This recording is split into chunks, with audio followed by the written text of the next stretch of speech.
question, what is the most underrated tool that every one of us has that could help us save a ton of money? Answer in a minute.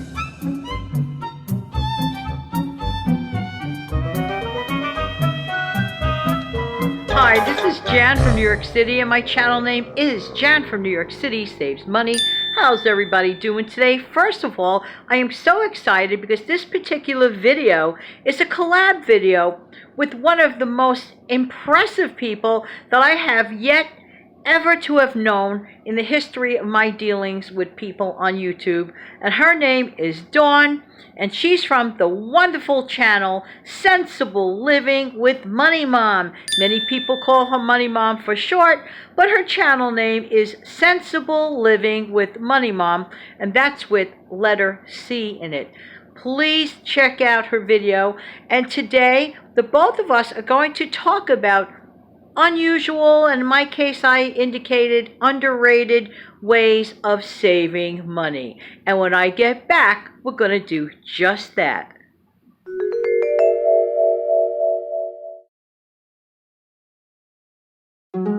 Thanks so much for being here. I really do appreciate your time. You know, one of the greatest money-saving tools or money-making tools that every single one of us possess is located right here, our mind. We have to make up our mind in order to change our lives, because the truth of the matter is, where the mind goes, everything else follows. You have to unlock the key to the door that may be preventing you at this moment from doing better or greater things, for thinking outside of the box. It's totally okay to make a mistake in trying, because I do believe that one of the greatest fears that many of us have, we're afraid of making mistakes or failing. That's never ever a good thing. Don't let that happen to you, and don't let that hamper you from trying new things. So when you unlock your mind and open yourself up to new things, well, you'll be surprised and amazed at just how much you can do by using your own creative talents and ingenuities despite the possible failures. Turn those failures into success. Wake up every single day as if you're writing a book, and each morning is a new chapter in the book of your life to changing things. That's one area. And when we get back, I'm going to talk about a few more different things we can do that really helps in the area of practical ways to save money.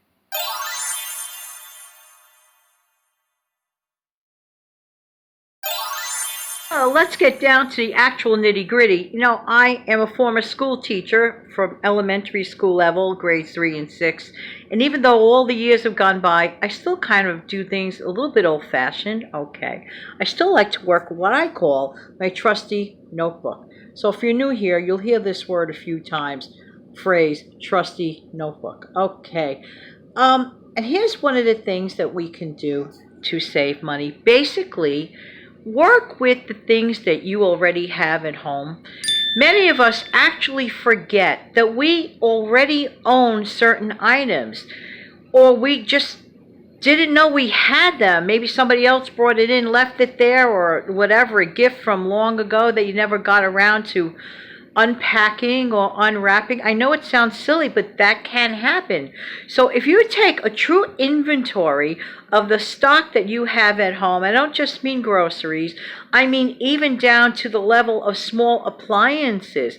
Have fun one day and thoroughly look through your basement in your home, or closets that have boxes in them of stuff that you already have but you just don't utilize. For example, you may be wanting to make that fruit smoothie, and you think you have to get that thing, and unfortunately you buy it, but the actuality is that thing, little appliance thingy, may be still sitting somewhere in your closet because you actually received one for your birthday 2 years back. That really can happen, believe it or not. So assess what you have and work with it. And while you're at it, do something a little bit old-fashioned again. Take good care of the stuff that you have. That's a small investment in your future of not having to spend that extra money. Just saying. Just saying. Okay. Um, and by the way, if you don't like that item, bless someone else with it, or consider selling that item online. And you could make some space too, right? So there. Okay, back to the trusty notebook. Now, this sounds kind of silly, and I'm actually doing this as we speak. It's in transit, it's on its way, and I'm super excited. Now, many people have purchased them already, but I delayed it. I'm finally giving in and getting myself an air fryer. Sort of a little gift to myself. Now, how does that save? It saves money. Why?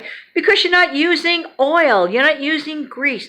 Do you realize that by using oil, it's not great for your health, okay? I'm talking about like excessive amounts of anything.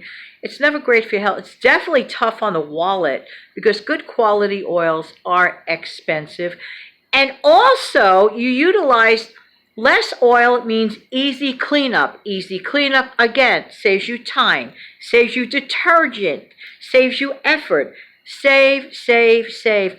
I mean, I could go on and on and on about the health benefits and the cleanup benefits and the money-saving benefits of getting an air fryer. I can't wait to use mine. I have to do a follow-up show about that. Okay.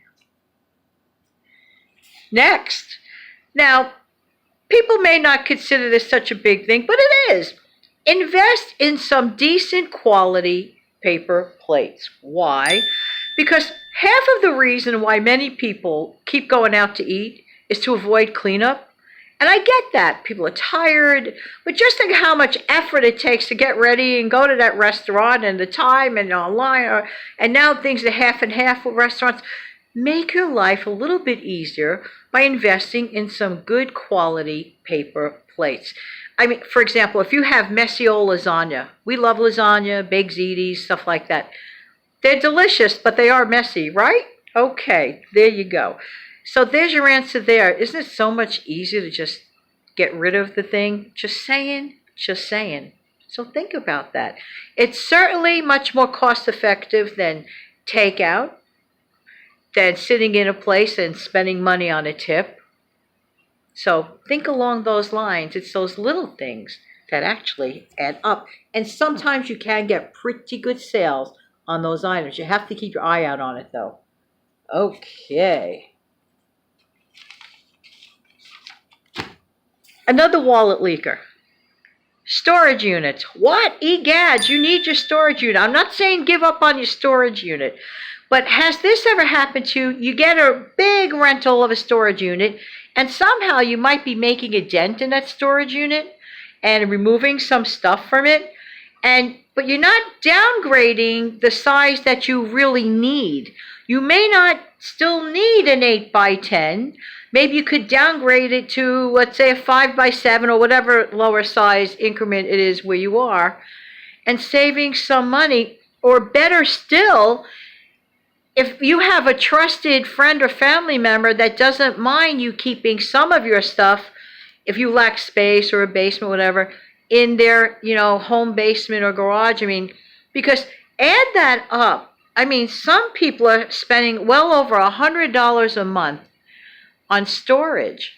Is it really doing that much? Analyze your own specific situation and see if money is leaking into storage units. Just saying, just saying.